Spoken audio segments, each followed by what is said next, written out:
game that in France you've only got 34 games. You've now seen 11, arguably 12 if you count Preston in the League Cup, 12 teams in the Championship. How would you equate the standard of the Championship compared to the top flight in France? I mean, are there similarities? Do you feel you've learned quite a lot here from the English Championship?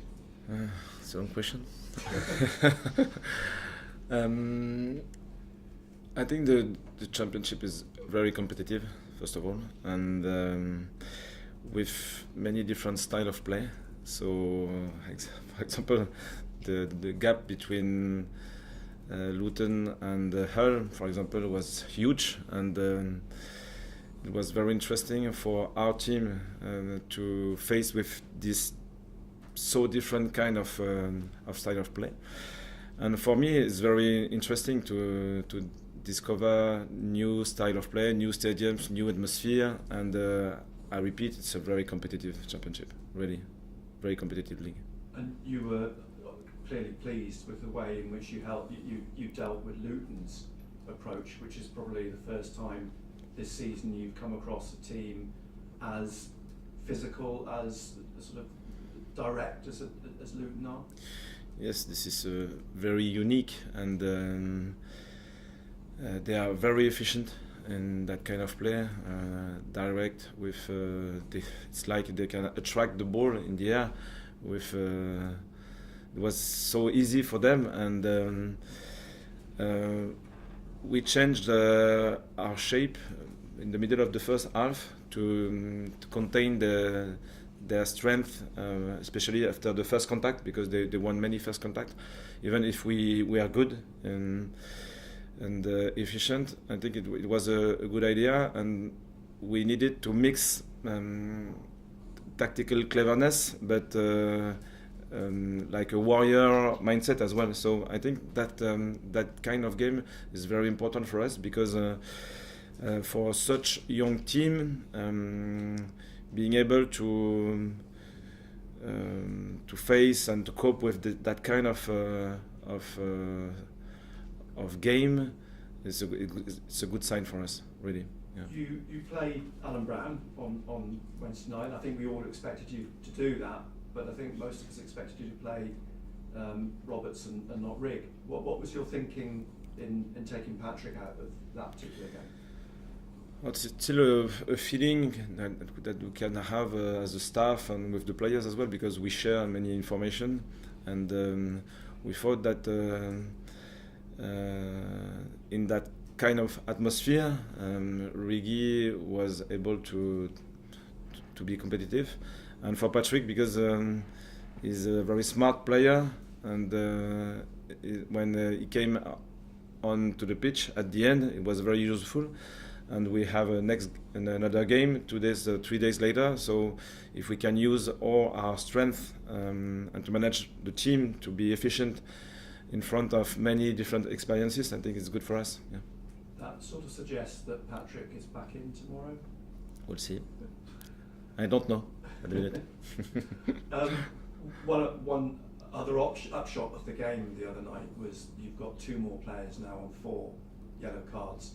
I mean, Trey has done remarkably well to go, I think, 5 games now without picking up the 5th card. But with 3 players on 4 yellows, the jeopardy is increased, isn't it? Yes, absolutely. It's still a balance, because we wanted to face with the aggressiveness of the game, and the edge, the limit is still subtle. So I'm confident now with the ability of other players around the core of the team to be involved, and we are working a lot on this idea, and I think the players are doing well, especially this morning, for example, after the first part of the session, 10 players maintained their training session with high intensity, with a high involvement, because they know that they will be involved later. So the core of the group is doing well, and 5, 6, 7 players around the team so far are ready to play. So for me, it's not a problem. It's a quick turnaround from Wednesday night? I mean, not just because it's Wednesday night, there's the travel issue as well, you know, getting home early in the morning on Thursday. And, I mean, how do the players look? I mean, do you get any sense of fatigue or this week? They are tired. No problem, they are tired, but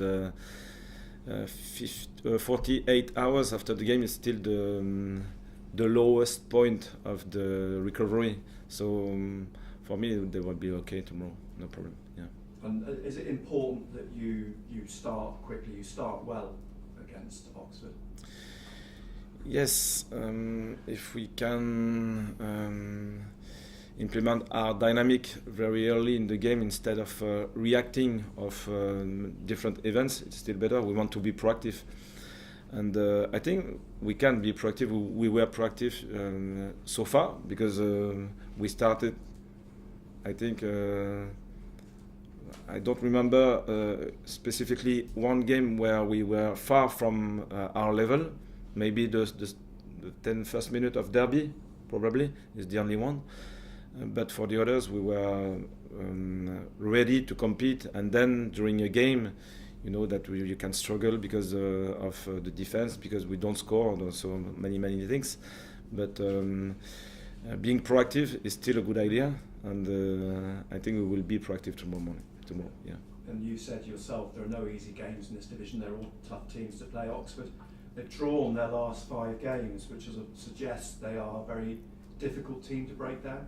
Absolutely, they are very balanced, and it's difficult to find solutions to create opportunities against this kind of team. So it will be another tough game because the challenge is always to repeat a new experience and learning from the previous. But you know that the new game to come is different, with a different scenario, different style of play, different players, different threats, different weaknesses as well. So at the minute we are doing well, but consistency means repeating with a new experience and new challenges. Yeah. And just one housekeeping.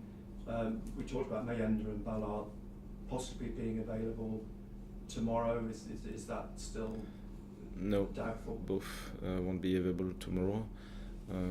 We don't want to take risk with Eliza, especially. He could be ready if needed, but because of the risk of re-injury, we don't want to take that kind of risk, so we'll wait 1 week more. And you've got the luxury now because Aaron Connolly's come in, and Isidore, you've got that balance. Absolutely. And anybody else, everything okay from Wednesday night? Because it was a physical game. The minute, no, everyone is available. Yeah. Régis, bonjour. Nick was saying, obviously, Oxford are a tough side. They have drawn the last 5 games. How, with the resources you've got, do you exploit that? How do you get a win? We'll see. The games are always unpredictable, but I think our main strength is the idea we are developing from the beginning of the season. So we have many strengths in possession, out of possession. We have a balanced team, and if we can keep our identity, express our resources, the talent players we have, the team that we are building, it's the main idea. So in the game, you never know before what will be exactly the opportunities you can find, but if you can build around your strength and your confidence as well, you know that you can find opportunities during the game. So in that kind of game, the third of the week, during the momentum, the positive momentum, you need to, I can say, kill the game when it's possible. It's always very important. Luton were obviously a very physical side the other day. What are you expecting from Oxford? It's probably, if we face with Hull, then Luton, we are in the middle, because they are very balanced. They can play short, they can play long, they can play in behind. They are organized out of possession, so it's a balanced team, different style of play with individualities as well. So it's a balanced team. not very not in the opposite of the range, I can say like that, but an interesting team. Yeah. Thanks, Régis. Régis, how do you reflect on Wednesday's game? Because it's a game where you've not had a lot of control of the ball, but at the same time you sort of more in an ugly sense of the word. So yeah, how do you reflect on that? We started in the 4-4-2 shape, and we expected to press like that. After 15 minutes, 20 minutes, it was clear that this pressure wasn't efficient enough, so it was easy for them to play this kind of direct play. So we changed the shape in a 5-4-1 with Dan Neil dropped into the centre backs, and it wasn't so efficient during the 20 minutes after, but during the half time we fixed the different problem, and we shared the idea clearly with the players, and I think the second half was much better in that part of the game, and it was very important as well to play in behind against this kind of man-for-man marking. So we changed 2 or 3 details about the movement of eights and wingers to attract their players and to play with Wilson in behind. On both adjustments were very useful for the second half. And I think our PPDA was lower and our possession was better during the second half, so we had much control. And of course, we struggled against free kicks, corner kicks, and so on, because they are so powerful in that kind of phases. But I think we reversed the balance of power, and it wasn't a surprise for me that we scored twice during this second half. Yeah. And so, having watched a game like that, and having watched this team all season now, and the way they're sort of developing and the way they're playing, do you think there's a real spirit and togetherness in this group now? Discussing on this kind of experience shows that they are linked. They want to win together, because it's not only a tactical side, it's the power of the team, the way that everyone is fighting, the togetherness they applied on the pitch, really, because it was a tough experience. So it's a good experience, but as I say always, it's only 11 games, and now it's a new experience. It's so long, 35 to come. So the main idea is to build on these positive experiences, because we won 8 out 11, so it's many positive experiences. But we know that the difference between a win and a defeat is so subtle, just a question of details, really. So at the minute we are not so dominant, we are always in the balance. Sometimes it's positive, mainly positive, but we need to improve our game. Yeah. You say it's only 11 games, but how long will it be until you yourself believe that this side is capable of promotion? The promotion, I think, should be around 90 points, 92, 88, I don't know. So we have 25 at the minute, so you can assess the gap is so huge. Yeah. Thank you. Cameras off, please. Régis, with a win like Wednesday, there'll obviously be a lot of adrenaline, I imagine.